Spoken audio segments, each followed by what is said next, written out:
In this video, we will use the Clausius-Clapeyron equation to figure out the vapor pressure of a substance at a different temperature. So here we're given pressure P1 at a temperature T1. Okay, it's very important to recognize that vapor pressure is quoted at a specific temperature.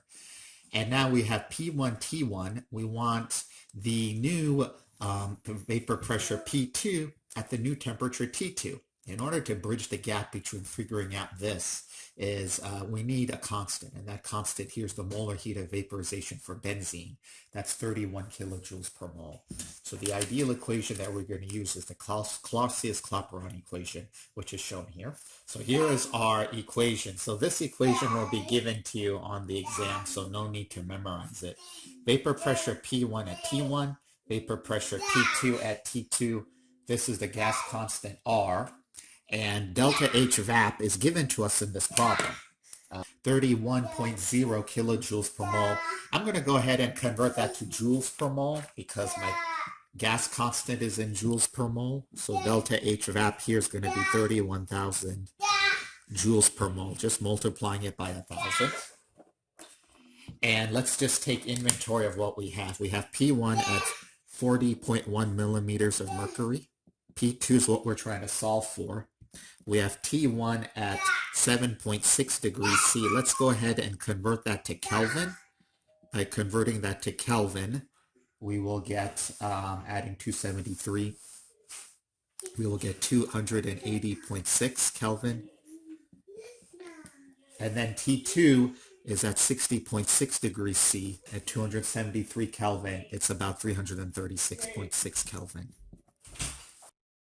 So what we need to do here is solve for P2. So let's go ahead and put everything into our equation and fill everything out here. So P1 is 40.1.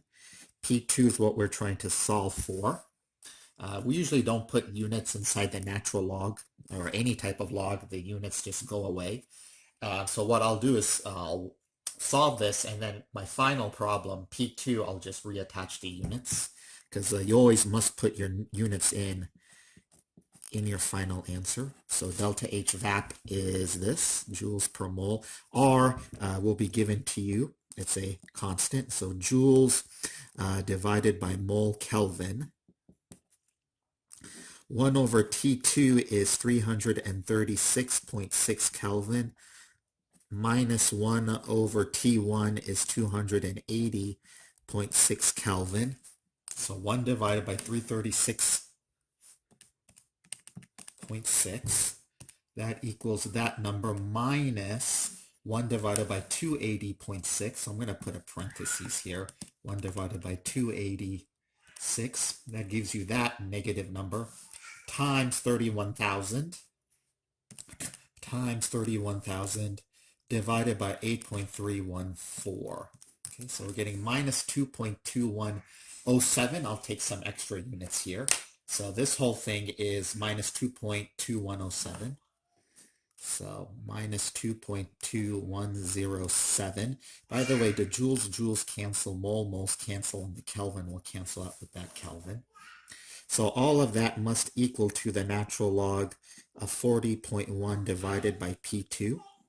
So what I'm going to do now is I'm going to take the inverse natural log. So the inverse natural log is E on both sides of the equation. So we're going to take E to the power of natural log over 40.1 P2.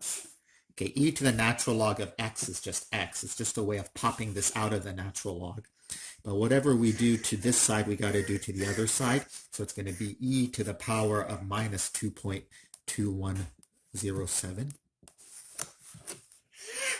Shift natural log E minus 2.2107. Okay, that's going to give me 0.1096.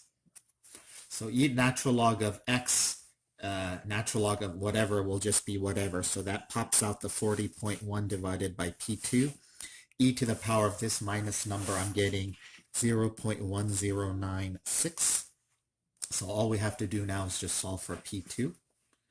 So 40.1 divided by 0.1096 equals P2, 65.8 millimeters of mercury, 366 or so millimeters of mercury.